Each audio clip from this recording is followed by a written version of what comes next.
during my time in RSL, I've had a lot of different involvements and played a lot of different roles. I started off as an events team member, has served for years as student director, has served in 3 different classes over, I think, like 4 semesters as a teaching assistant.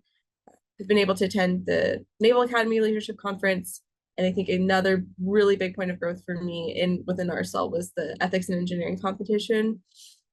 So through this experience, I gained a lot of time management, learning how to balance the different commitments even within ourselves, providing feedback and having mentoring relationships. This was my first experience as both in Rice, both a mentee in the industry mentorship program and as a mentor in the RSL 200 mentorship program, and has allowed me to also build really deep relationships. So as a freshman, I felt like I wanted something a bit more tangible and hands-on to give me steps on how I could lead a team and how I could grow my development.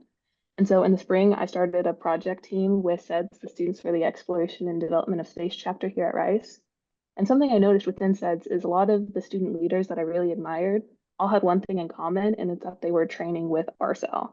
And so I decided to start with RSL and see. After that first RSL class and then 2 years abroad to really get to know myself, I can say that the red radar plot is a much more accurate depiction of who I am. And that has changed everything. That's changed who I am as a leader. That's changed how I lead because I know who I am. I know what my strengths are. I know what my weaknesses are. There's a reading in RSL 200 on leadership styles.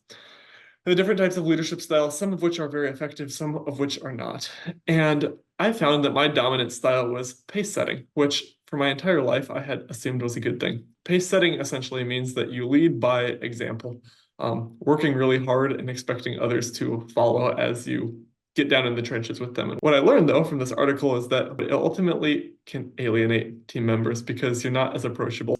And I realized this was how I had viewed leadership my entire life.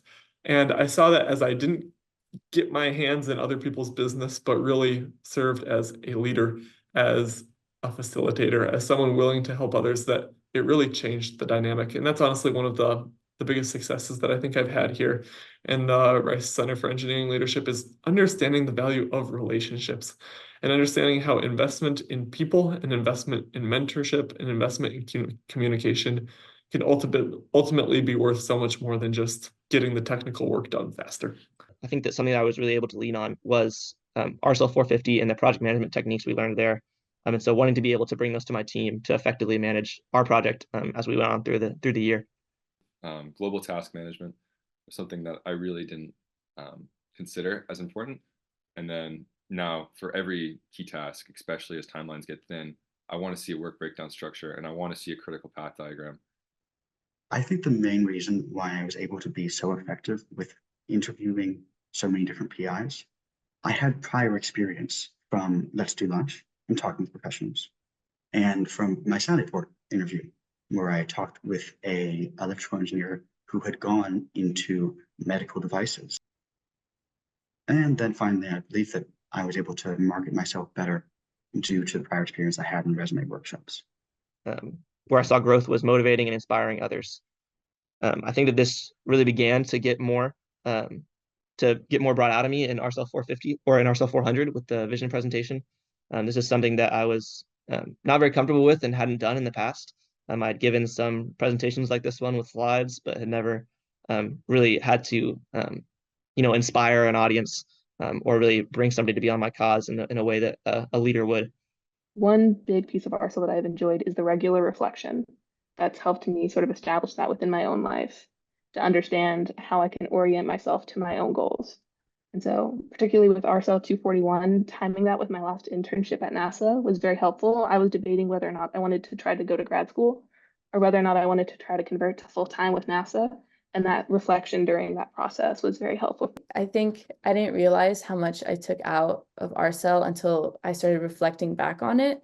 Like there were things that I just learned and I didn't really realize that they came from RSL, like how to run a meeting. That's just something that's like second nature to me now.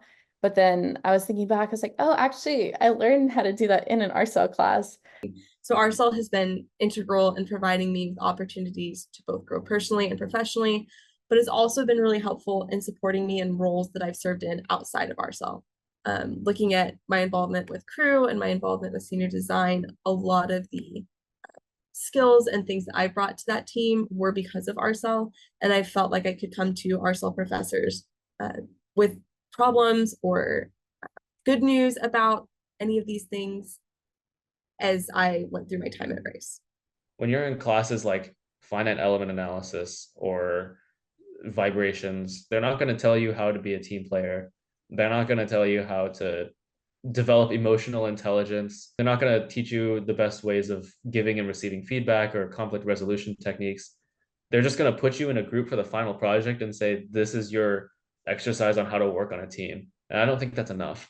But I think RSL fits that bill really well. You start with self-awareness, learning about yourself, and then you go to learning how to work in teams. Then you go how to work in, or how to manage teams. Then you go to manage projects of teams.